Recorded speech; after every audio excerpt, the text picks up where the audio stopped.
Hello everyone, and welcome to the first episode in season 2 of the Life in Norway show. Yes, we're back, finally. Sorry for the delay. I have no real excuse. It's just amazing how quickly a few weeks can turn into almost 1 year. But season 2 is upon us. We've made some changes for the year ahead. First and foremost, we'll be running more interviews with Norwegians. That was by far and away the most requested thing for season 2. To give a wider picture on what life in modern Norway is like, and not just the perspective of us foreigners. We'll also be putting out more shorter episodes, so hopefully you'll be able to listen to more, and we'll be able to produce more as well. That's the idea. We'll see how we get on. So to kick off season 2, many of you will know we published a book earlier this year called How to Find a Job in Norway. Full of strategies for English-speaking job seekers looking for work here in Norway. I'm actually speaking today to my co-author, Ingrid, and she shares some of those proven strategies today on the show. To get full details, you can, of course, buy the book. It's available in paperback and ebook formats from Amazon and many, many other places. To get a full list of where you can buy the book, and to learn more about what's inside, simply head on over to lifeinnorway.net/job. Thanks for now and happy listening.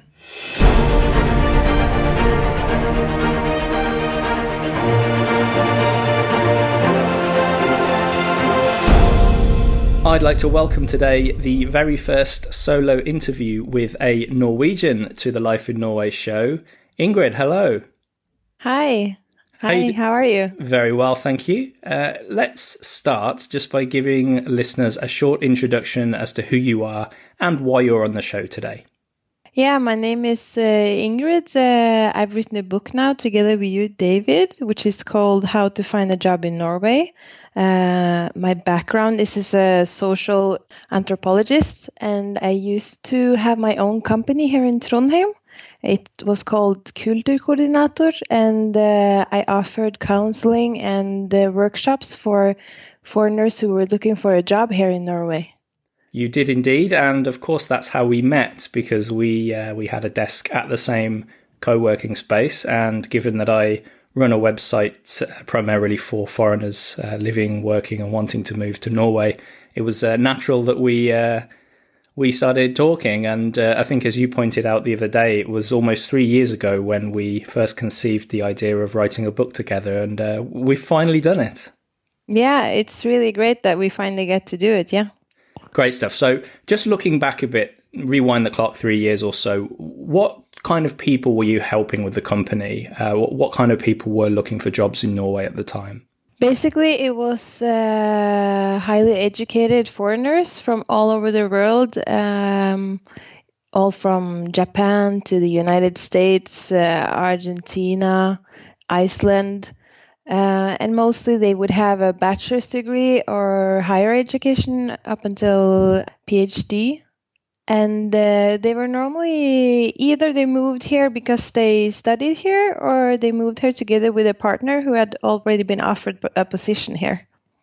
Okay, that's interesting. So it's not necessarily someone who has moved to Norway and then, or traveled to Norway, decided they like it here, and then they're desperately seeking a job. It's more that these are people who really do need a job because their partner is settled here, happy here with a job, and they also need to find one. Yeah, normally I don't think it happened very often that it was somebody who came because they liked Norway. Normally they did though, but they also had like a second connection to Norway. It could also be that they met a Norwegian girl and they wanted to move here and settle down. That's also common. Okay, so that's the kind of people, but what were the reasons that they were struggling to find work? For me, I've been through this process many times before. I would say 3 stages that people struggle with. One is actually finding the vacancies in the first place.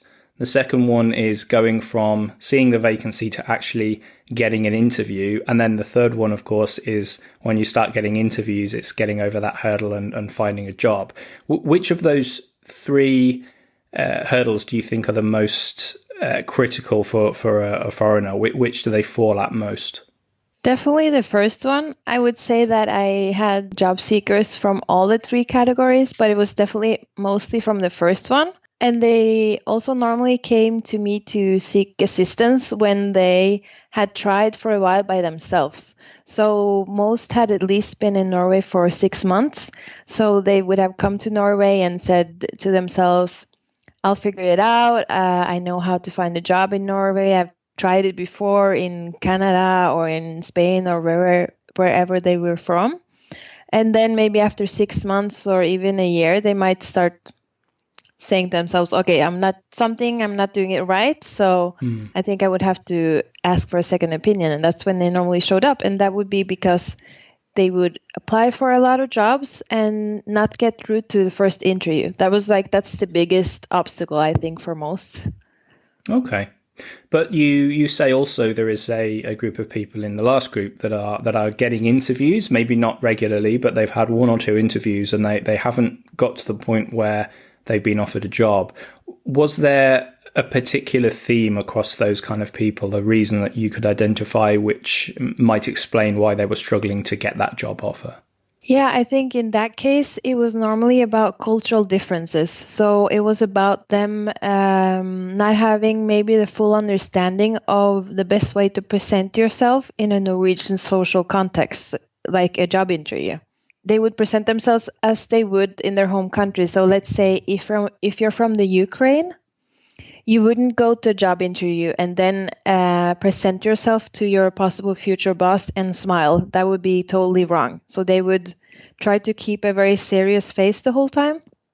And that would, in Norway, that comes across as strange and a little bit cold and confusing because you would always smile. I think it's just part of the egalitarian attitude we have, that you don't have to be serious because it's somebody who's higher on the ranks than you, and you have to show respect, which is the case in the Ukraine. That is really interesting, and it certainly backs up my experience of job interviews in Norway as a foreigner. And I think I actually tell this story in the book, but my first job interview in Norway, I was stunned at how informal it was. They'd appeared to have made up their mind about me already based on the CV and the short phone call that we'd had. We spent half the interview talking about my website and the reasons I started it and some of the challenges in running it. And that was, at the time, just a hobby. And there was actually very little discussion about the job. Of course, we got to those questions eventually, but it became obvious to me that they were far, far more interested in how I would fit into the organization, what kind of person I was, how I spent my spare time, than my skills and capabilities to do the job. As long as I could do the job, then it was the other things that actually made the decision. Yeah, I totally agree. And I think I've had job seekers who have specifically prepped on that subject that you just said now, just to understand that when you go to a job interview, you're not going there to prove to them that you actually do have the skills, like the professional skills that your CV shows, but rather just how would you fit into the work environment? Do we like you? Do we get along? Yeah. I mean, the contrast with the interview in the UK, I've never interviewed in any other country other than the UK and Norway. The last interview I had before leaving for Norway, the hiring manager just seemed intent on trying to trip me up with my knowledge of the area, which was project planning at the time. They were asking lots of technical questions about the software and just really seemed to be trying to trick me to check my knowledge. And the difference between that interview in Britain and my experience in Norway was just phenomenal. Anyway, we cover all of this in the book, and this is one of the reasons I've really enjoyed this writing process with you, because you're coming at it from the perspective of a Norwegian native who works with job seekers, works with recruitment people in major companies and small companies. And I'm coming at it from someone who's been through the job seeking process several times. So I think it's fair to say we disagree on certain things as well, or at least have slightly differing opinions. But we certainly do agree on some of the major points. And what I'd like to do now is just dig into the real core of the book and talk about some of those tips for job seekers, English-speaking job seekers who are just moving to Norway or have lived in Norway for a while and are struggling. So, Ingrid, what would be your number one top tip for a job seeker in Norway? That would, without a doubt, be to learn Norwegian and to really commit to learning Norwegian, both reading, speaking, and understanding when people talk to you in dialect. Okay, just playing devil's advocate here. But Ingrid, all Norwegians speak really good English. We're speaking now in English. Why do I need to learn Norwegian? Why can't we just speak English in the office together? Yeah, that's a good question, because that's really the impression you will get when you come to Norway for the first time. You go into the supermarket or to a store, clothing store maybe, and when the people who work there see that you don't speak Norwegian, they switch so easily to English. And I think sometimes they can almost feel like English is another official language in Norway, which it's definitely not. This is, I think, what I just said. That's the first impression you get. But being in a workplace, it's different, because Norwegians speak Norwegian amongst them, and they will do so also in the workplace. So it's unless it's a really big international company, the work language will still be Norwegian. And even though they might be polite and switch to English during meetings, you will still struggle to completely integrate into lunch, for example, where most people will speak Norwegian. If there's any general information sent by email, it might be in Norwegian. It's just expected of you that you understand Norwegian when you work here. Mm. Okay, so in the scenario that somebody has just moved here with their partner who's been offered a job, let's say for a big oil and gas company, and then the partner finds themselves stuck in Trondheim, Stavanger or Oslo on their own. They've just moved here. They obviously can't speak Norwegian yet, even if they're about to start a class. What can they do do they just have to wait for a year or two until they become fluent? No, I think still though that when you relocate to Norway, specifically with a partner, there's a whole bunch of things you have to get done in the beginning. So maybe it's not natural that you will be working anyway in the first couple of months. You have to get your visa in order. That normally takes a little bit of time, different amount of time depending what country you're from, but still. And then you have housing. Maybe if you have children, there's a question about kindergarten. Mm-hmm. There's a lot of processes around just moving to Norway, which makes it also a really good time to try to learn and practice Norwegian as the first thing you do. So going to class, Norwegian class, is definitely necessary, and it's the best start just to do that from day one when you arrive in Norway, or even before you move to Norway if you can. And then it's definitely a really good idea to try to go to language cafes. They are normally in all the bigger cities. I'm going to say bigger cities, but you know that in Norwegian context, bigger is not really big, but and also try to find voluntary work, because that's an important part of getting a network, creating a network in Norway. It's basically all about getting out of the house. So getting out of the house will let you practice your Norwegian. And that's the best thing you can do together with taking classes. Okay, great stuff. You've sold me on that one, Ingrid. So I'm not going to let you off the hook, though. Let's have another tip. What is your number 2 tip for a job seeker in Norway? Yeah, so that's connected to the first one, actually. As I said, it's just all about getting out of the house. So the second one would be to create a network, just to understand that job seeking in Norway is all about doing it in person. And that's also why it's kind of difficult to apply for many jobs before you arrive. It's still good if you want to apply and send by email your CV and your cover letter. But still, though, the best thing is if you can show up in person. So just meeting people in person, that's the best part. So any networking events, it can be both professional networking events, but also any hobbies that you would like to do while you're living in Norway. And then also there's a lot of voluntary work. And it's common, I think it's a common attitude for Norwegians that we come together sometimes and we do work for free. And I know that this is something that's covered in a lot of books about Norwegian culture because it's called dugnad. Mm-hmm. Dugnad is just the word that means coming together as a society to do good things without getting paid. So it's pretty much working together for free. It can even be just in your neighborhood. It's common that neighborhoods get together and they clean up the streets for spring, or and then somebody makes maybe some baked goods that you sit around and eat together. It's just kind of a way of socializing. So it's seen as a positive thing for your CV to have voluntary work, and specifically having voluntary work done in Norway, because it shows that you're interested in integrating in society here, and that you want to get to know people, you know? Yeah, and also something extra that people may not think of when considering voluntary work. It gives them an opportunity to put a Norwegian reference on their CV. Yeah.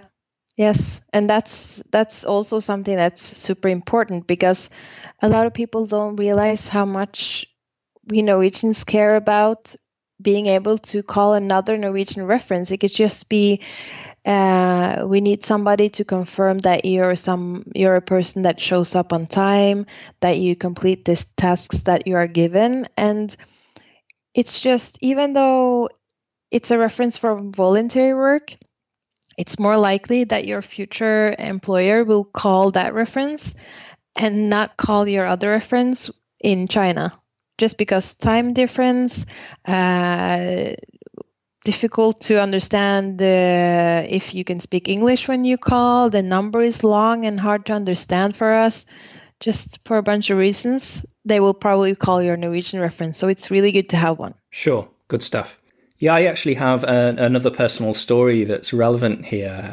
A few years ago, there was a company here in Trondheim, maybe just 12 people or so. They closed their Trondheim office. It was an international company, I should say. But everyone in the office, all 12 people, were in other jobs within 1 month. And that's because of the importance of personal networks here. Everyone had a connection within the industry, to the industry body, to their competitors who weren't really considered competitors. And everyone was able to get a job very quickly. And the vast majority of those jobs weren't advertised. They were other companies stepping in and recognizing the talent and then finding a job for them. And that kind of comes back to the original point of building a personal network. There are a lot of jobs that are not advertised in Norway, and a growing company doesn't necessarily decide to hire a specific position and then go out and look for that person. They might come across a person with talent and find a job for them. It's not so common, but it does happen. Yeah, I totally agree. And I think that's good to keep in mind also after you've gotten then your first job, because I think some people, they say, okay, so I found a job, or even if you are the person who got headhunted to Norway because of your professional background, and then you say, okay, so maybe I can't make the effort to learn Norwegian now. I have too much to do or whatever. But you never know, though, because like you said, in this case, the company closed down, and then it's a question of finding another job. So, and then you might get the question, do you speak Norwegian? So it's always good to follow the tips that we are giving, I think, about both networking and speaking Norwegian, even though you already have a job. Good stuff. Well, I think it's fair to say that this is just a small sampling of what's available in the book. But what I don't think either of us will guarantee is that by reading the book, you are going to go out and find a job just like that. This process requires, I think, commitment more than anything else. It's all very well reading a book with tactics and strategies, but you actually have to go and put those into practice. But Ingrid, do you have any last thoughts before we wrap up this interview? Any last pieces of advice for a job seeker in Norway? Yeah, I think a little bit of what you said, just that when you relocate to a new country and a new culture and a new language, it is a process and everything's a process for you to adapt. And that's also part of that will also be to find a job. So my best advice is really to be a little bit patient and just understand that if you do follow our advice, I would say that's my experience, that the foreigners who do the things that we say in the book, they find a job eventually. But it does take time because you have to commit to learning a new language, to getting new friends, to getting to know a new neighborhood, society. So I just want to say that it does work out. You will find a job and you will speak Norwegian, but it takes a little bit of time. So just patience and commitment to the process. Fantastic. Ingrid, before you go, in season 1 of the podcast, I asked every guest 3 questions. Now, they were foreigners living in Norway, but I want to do a little experiment to see how it works asking these questions to a Norwegian. So they're quick fire questions, so just quick answers, please. The first one is, what's the best thing about living in Norway? Definitely the best part about living in Norway for me is just how well adapted the society is to having a family, you know. For me, just because my husband is from Argentina, we lived in Argentina as well. So just to see the difference is it's really good here in that sense, you know. Okay. Now, you've just said there, you've lived in another country, you have experience of traveling around the world. So with that in mind, what's the most challenging thing about living in Norway? I think it's just Norwegians are too structured when it comes to socializing. I think sometimes we're not spontaneous enough. So you have to like get an appointment with your friend a week before to have a coffee. And sometimes I miss that as well from living in other countries, just to be a little bit more spontaneous with the social part. Do you know, that's really funny. This is something I talk about with my partner and our friends, the non-Norwegian friends, all the time. And this is actually the first time I've heard a Norwegian talk about it. So that's a fascinating observation. Final question. Where is your favourite place in Norway to be? That would be, without a doubt, Innerdalen. Okay, I have to ask, why Innerdalen? It's just they call it like the Norwegian Alps, or it's just the mountain valley area. It's just so beautiful. I wish I could go there more often, but it's actually just 3 hours from Trondheim. It's just a great place to camp and walk around in the mountain. This is the area just inland from Ålesund, is that right? It's a little bit further north, actually. It's closer to Kristiansund, I think. Okay, great. Well, I'll include a link in the show notes to that and maybe some pictures as well. Ingrid, thank you so much for joining us. Our book, How to Find a Job in Norway, is available now in ebook from Amazon.com and all good online retailers. And depending on when you're listening to this show, it may also be out in paperback. You can find more information about the book and where you can buy it from at lifeinnorway.net/job. That's lifeinnorway.net/job. Ingrid, thanks for joining us today. Thank you.